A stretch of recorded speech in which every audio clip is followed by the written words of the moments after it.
안녕하세요. 쇼미더웨이의 어려운 말씀 해석입니다. 오늘 함께 볼 말씀은 마태복음 5장 22절 말씀인데요. 언뜻 보면 정말 무시무시한 말씀입니다. 말 한마디에 천냥빚을 버는 수준을 넘어 지옥불로 들어간다는 말씀인데요. 사실 우리는 살면서 한 번쯤은 남에게 바보 또는 그보다 더 심한 말을 한 적이 있습니다. 어른이 돼서 그런 말을 한 적이 없다면 적어도 어릴 때는 그런 말을 한 적이 있었겠죠. 그렇다면 오늘 말씀에 의하면 우리는 지옥에 간다는 말일까요? 대부분 이 말씀을 우리의 언행을 조심해야 한다는 뜻으로 가르치곤 합니다. 하지만 오늘 말씀을 자세히 살펴보면 이건 단순한 잠언이 아닌 실제 일어날 일에 대한 사실적 묘사에 가깝다는 걸 알 수 있습니다. 그렇지 않고서야 예수님께서 이렇게 장황하게 설명하지 않으셨겠죠? 자, 그렇다면 예수님께서 이 말씀을 언제, 누구를 대상으로 하신 말씀인지 알아보겠습니다. 말씀으로 다시 돌아와 볼게요. 두 번째 줄을 한번 보시겠습니다. 이 두 번째 줄을 보면 이 말씀의 배경이 언제쯤인가를 알게 해주는 중요한 단서가 있습니다. 말씀을 보면 형제를 대하여 라가라 하는 자는 공회에 잡혀간다 라고 하는데요. 여기서 라가는 아람어로 돌대가리라는 뜻이고 공회는 지역 법정을 뜻합니다. 자, 여기서 한 가지 질문을 들어볼게요. 고대에서부터 현재까지 상대를 돌대가리라고 해서 현장에서 체포되어 법정으로 끌려가는 일이 있었을까요? 정답은 없습니다.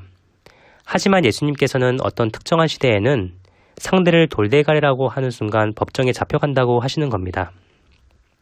즉, 이 시대는 지금까지 볼 수 없었던 시대이자 그 어떤 시대보다 윤리적 기준이 높은 시대라는 것을 알 수 있습니다. 그럼 상대를 돌대가리라고 하면 법정에 끌려가는 이런 무시무시한 시대는 바로 어떤 시대일까요? 바로 예수님이 재림하셔서 세우게 될 천년왕국 시대입니다. 이때는 예수님이 온 세상을 통치하시는 시대고 당연히 그 어떤 시대에서도 볼 수 없었던 높은 윤리적 기준이 통용되겠죠. 즉, 오늘 마태복음 말씀의 배경은 바로 이 천년왕국 시대라는 것을 알 수 있습니다. 자, 그럼 여기서 좀 더 깊이 들어가 볼게요. 본문 말씀에는 세 가지 부류의 사람이 나옵니다.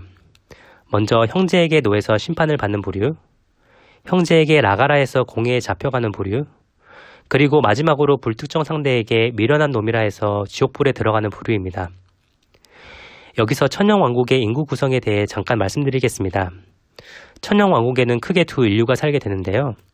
바로 영원히 죽지 않는 부활의 몸을 입고 사는 신인류와 썩어 없어질 육신의 몸을 입고 사는 구인류입니다. 참고로 이 구인류는 천년왕국 직전 일어난 7년 대환란을 살아남은 자들이고요. 이 두 인류를 좀 더 세분화해보면 다음과 같습니다. 먼저 신인류는 구약 또는 신약시대에 죽었다가 부활했거나 아니면 예수님이 공중 강림하실 때 산채로 휴거되어 부활의 몸을 입게 된 성도들로 이루어져 있습니다. 반면 구인류 집단은 이방인 신자, 유대인 신자로 나뉘게 됩니다.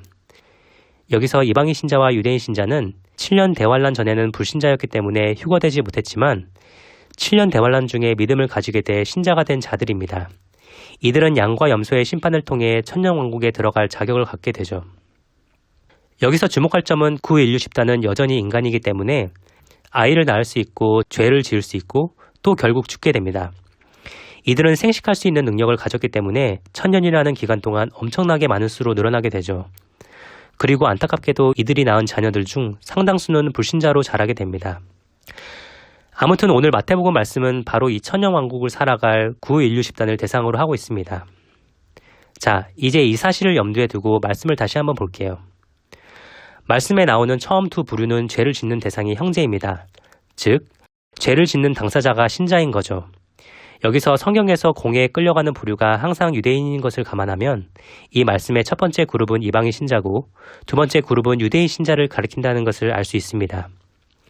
반면 마지막 부류는 죄를 짓는 대상이 특정 지어지지 않았습니다. 불신자 그룹이기 때문이죠. 그리고 이들이 받는 형벌도 지옥불로 처음 둘과는 다릅니다. 여기서 왜 불신자들이 받는 벌이 지옥불이냐고 물어볼 수 있는데요. 사실 여기에 대한 답은 간단합니다. 불신자들은 그 과정이 어떻게 됐든 결국 그 끝이 지옥이기 때문이죠. 천년왕국에서 천년을 살고 죽든 중간에 사형을 받아 죽든 그 끝은 결국 지옥입니다. 지옥에 가는 시간이 중간에 더 빨라지냐 아니냐의 차이일 뿐이죠. 참고로 이들은 천년왕국 끝에 잠시 풀려난 사단과 결탁하여 예수님의 통치에 반란을 일으키는 아마겟돈이라는 최후의 전쟁에 참여하는 당사자들이기도 합니다. 물론 이 반란군 연합은 무참히 짓밟혀 지옥불에 던져지죠. 자, 이제 오늘의 말씀을 요약하겠습니다. 마태복음 5장 22절은 예수님께서 앞으로 다가올 천년왕국의 높은 윤리적 기준에 대해 말씀해 주시는 구절입니다. 여기서는 단지 형제에게 돌대가리라고 욕을 해도 법정에 잡혀가 심판을 받는 죄에 있어서는 청정구역이라 할 수 있는 시대가 될 것입니다. 단, 천년왕국에서 살아가는 인간의 신분이 이방인 신자냐, 유대인 신자냐, 불신자냐에 따라 심판을 받는 방식과 형벌의 종류가 달라진다는 것을 알 수 있습니다.